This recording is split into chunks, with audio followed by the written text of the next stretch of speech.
Looking at some of your responses, I realize that we may need some additional help when it comes to another visual analysis of an illustration. So we are looking today at the visual analysis of page 102, coming from Persepolis by Marjan Satrapi, chapter 13, in the chapter called The Key. So this is an image that appears, these two images appear at the end of chapter 13, in which we have just heard kind of a tragic story coming from Margie's cousin Shahab, who was in the Iranian military at the time of the war. He comes over to Margie's house and shares a story with Margie and her mother about how the Iranians have now begun to recruit poor boys from these poorer neighborhoods, and telling them that if they come and fight valiantly in the war and they have this particular key around their neck, that they are going to go to heaven. And so they've been brainwashing these boys in order to grow their numbers in their military.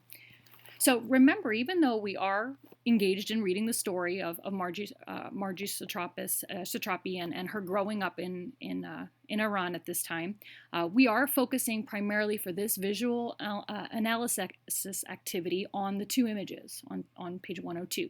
So it says at the top of the first panel that the key to paradise was for poor people. Thousands of young kids promised a better life exploded on the minefields with their keys around their necks. Mrs. Nazarine's son managed to avoid that fate, but lots of other kids from his neighborhood didn't. Meanwhile, I got to go to my first party. Not only did my mom let me go, she also knitted me a sweater full of holes and made me a necklace with chains and nails. Punk rock was in. I was looking sharp. And as much as I love that last pun there, we are going to leave that one alone and just focus specifically on the illustrations today in this analysis. So something I want you to realize as you go from this point forward in looking at visual analysis is, number one, yes, we want to look at the content of the pictures as opposed to the story, okay? But even simply the size of the panel gives us additional meaning. Notice that panel 1 on this page is much larger than panel 2 beneath it.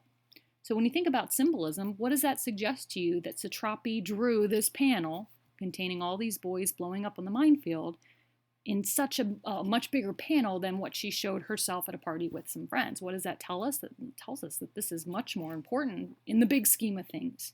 So even though both of these activities, the boys going to battle, Satrapi going to her first party, are happening at the same time, Satrapi is trying to make us realize which one is more important in the larger scheme, simply by the size of the panel. I would also point out the fact that she chose to put this particular panel on top of the party panel. She could have rearranged it differently, but what does it mean by putting the larger panel on top of the smaller panel? Not only is she giving it significance by its size, but by its location. By putting it over and above her party scene, she's also giving it precedence as much more important in the grand scheme of things. We've seen how placement of panels has been important in the past.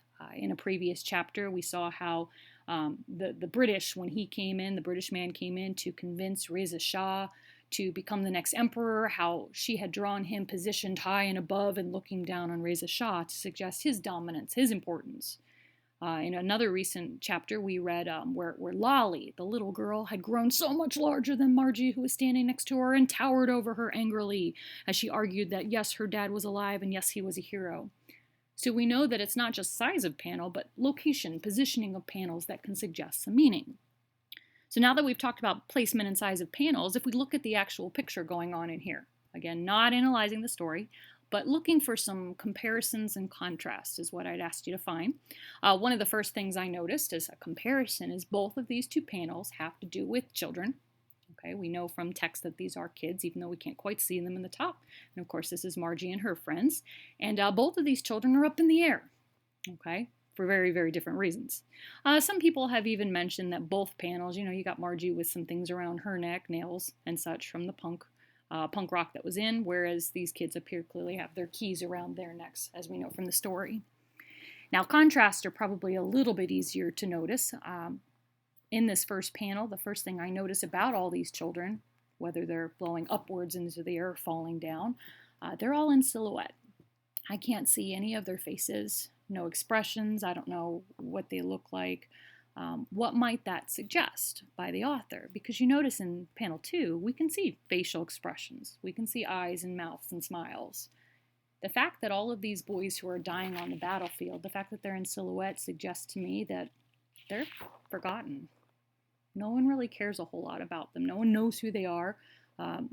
They're not important, at least in the eyes of some of the world here. So again, that's the suggestion there, is that these faceless people who are falling are less important in some way than Margie and the friends that she's spending time with. One of my other students pointed out that in this first panel, there are far more people, far more children represented than what we see at Margie's party. So I asked him, well, what do you think that might suggest? Probably the fact that there are way more people who are going to war and dying than who are actually enjoying themselves in this particular time of war in Iran. So sad story, yes. And yes, we can get quite a bit of the story from the text, but I would encourage you to continue digging a little bit deeper into these illustration analyses for even more meaning.